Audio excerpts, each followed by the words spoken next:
Čuperak kose obično nose neko na oku, neko do nosa.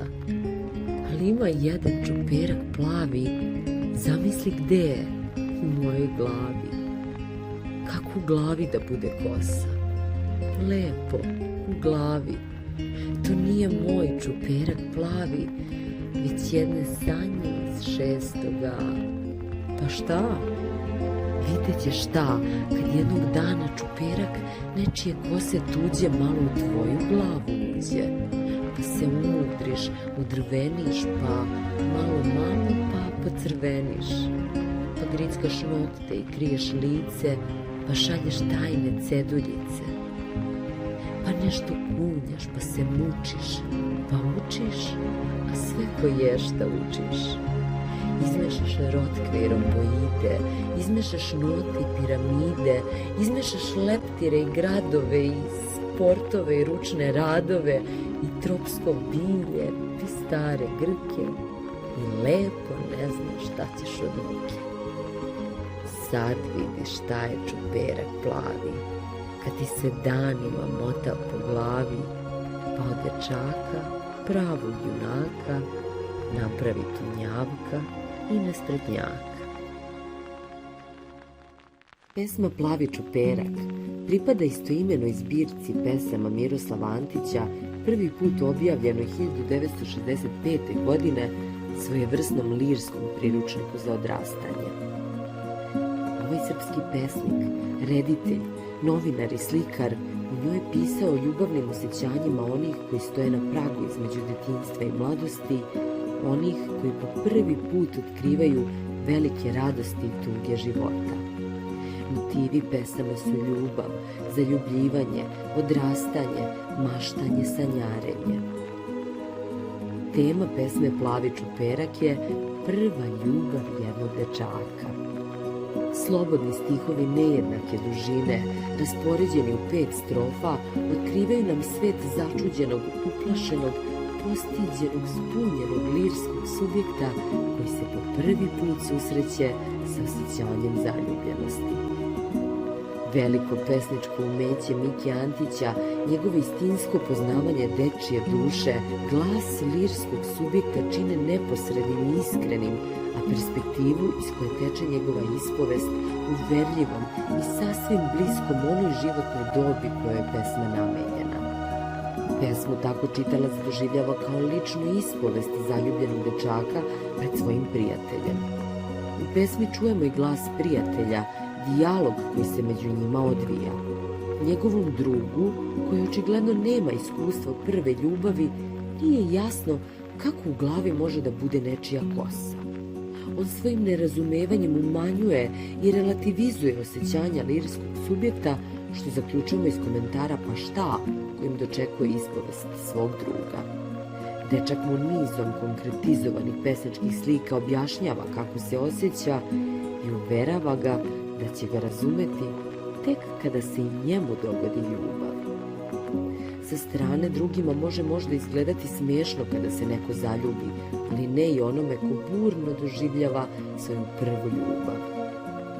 U Plavi čuperak, jedan pramen kose devojčice u koju je dečak zaljubljen, slila se sva lepota nabujala u duši posmatrača, sve čežnje i snovi spremni da se rode, iskra onog plamena koji će mu grejati dušu čitavog života. Čuperak je postao drugo ime za inspiraciju i preokupaciju, potrebu za lepotom i srećom. On je otključao one odaje srca koje tek čekaju da budu otkrivene, probudio strahove i ograničenja koje na putu do slobode dečak mora pobediti. Plavi čuperak svakako predstavlja lepotu devojčice Sanje u koju je lirski subjekt zaljubljen.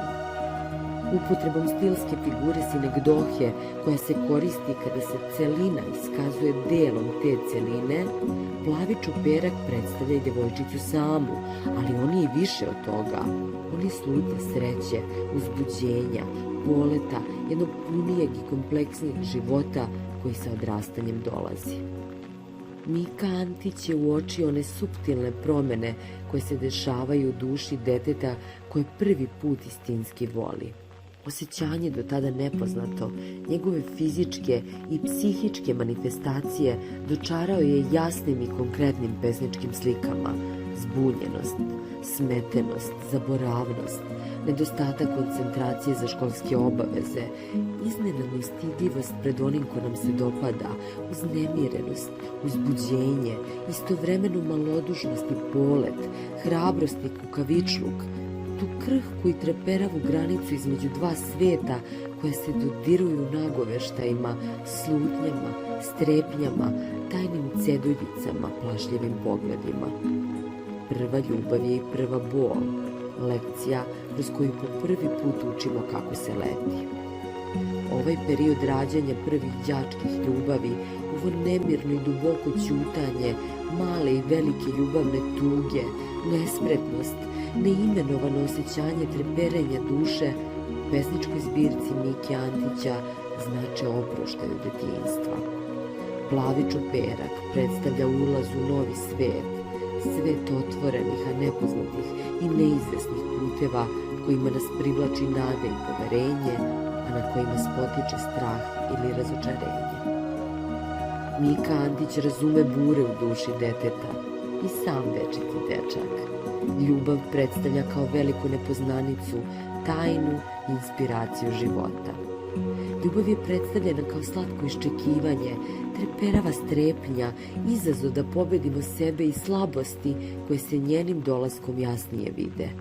Rađanje prvih đačkih ljubavi i devojčice i dečaci doživljavaju sa pomešanim osjećanjima radosti i sete, sreće i tuge, smelosti i bojažljivosti. I zato Mika Antić kaže: ove pesme sam zapisivao da lakše dišete, da znate da imate negde u svetu jednog istinskog prijatelja koji o vama brine drugačije nego mama i tata, rodbina ili nastavnici u školi. Moje pesme nisu pesme, nego pisma svakome od vas. One nisu u ovim rečima koje ste pročitali, nego u vama, a reči se upotrebljavaju samo kao ključevi da se otvore neka vrata iza kojih neka poezija, već doživljena, već završena, već mnogo puta otplakana ili otpevana, čeka zatvorena da je neko oslobodi. Zbirka Plavi čuperak obuhvata 22 pesme.